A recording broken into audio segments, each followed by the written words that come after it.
जयसिंगपुरात दोन चिमुरड्यांसह आईची गळफास घेऊन आत्महत्या.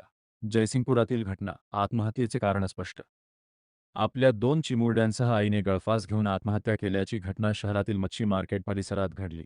संगीता राजू गाडीवडर, वय 25 वर्षे, मुलगी प्रगती राजू गाडीवडर, वय 4 वर्षे आणि मुलगा प्रतीक राजू गाडीवडर, वय 1.5 वर्ष अशी मृतांची नावे आहेत. शनिवारी 22 ऑगस्ट रोजी उघडकीस आलेल्या या घटनेने शहरात खळबळ उडाली असून आत्महत्येचे कारण अद्याप अस्पष्ट आहे. शहरातील गजबजलेल्या मच्छी मार्केट परिसरात ही घटना घडली.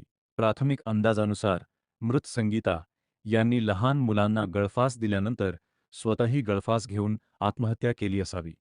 पोलिसांनी दिलेल्या माहितीनुसार मृत मुलांचे काका दत्ता हे सायंकाळी 5 वाजण्याच्या सुमारास कामावरून घरी परतले. घराचा दरवाजा आतून बंद होता. त्यांनी बराच वेळ आवाज दिला, मात्र आतून कोणताही प्रतिसाद मिळाला नाही.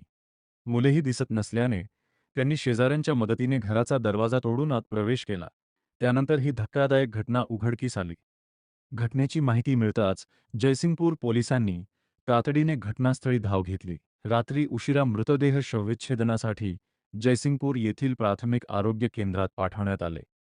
या घटनेने परिसरात हळहळ व्यक्त होत असून संगीता यांनी 2 मुलांसह जीवन संपविण्याचा टोकाचा निर्णय का घेतला याचा तपास जयसिंगपूर पोलीस करत आहेत.